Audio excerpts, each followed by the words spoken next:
Global Affairs has confirmed 4 Canadian diplomats have been booted from Russia. It's the latest fallout from that spy poisoning incident in Britain earlier this month. This is Canada's Ambassador John Kerr arriving at Russia's foreign ministry earlier today. His summoning follows Ottawa's decision to join a mass international expulsion of Russian officials earlier this week.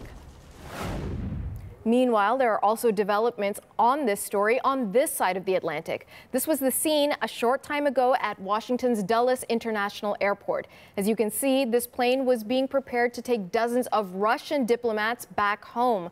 They were given their marching orders by the Trump administration several days ago. Well, CBC's Moscow correspondent Chris Brown has more on Canada's reaction to today's retaliation by Russia. Well, Global Affairs, if you'll remember, had sent 4 Russians home and denied accreditation to 3 others in Ottawa in retribution for what the minister had said was a despicable, heinous and reckless act involving the poisoning of Sergei Skripal. So today, John Kerr, the Canadian ambassador, got his own dressing down from the Russian Foreign Ministry for provocative and unsubstantiated actions, were what the Russians called it. So 4 Canadians sent home. We don't know what exactly they did. The Canadians claim that the Russians they were sending home were involved in intelligence gathering. Well, there's no such claim made by Russians today, simply that this is basically a reciprocal action. In a statement, here's what Global Affairs said.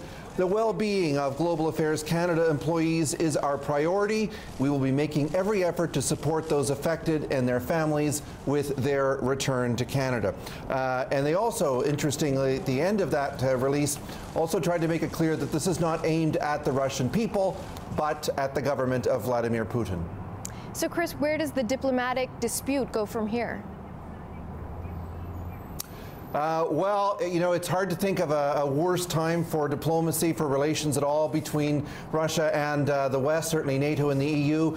The Americans had their consulate in St. Petersburg closed down yesterday because they closed down the Russian consulate in Seattle. Hard to see too much more in the way of reciprocal actions that way, but don't forget the World Cup is coming here, FIFA's great soccer event. The world will be watching Russia in just 3 months or so time, and we've already heard from the British that they will not be sending a delegation of dignitaries, members of the royal family and so forth to that event.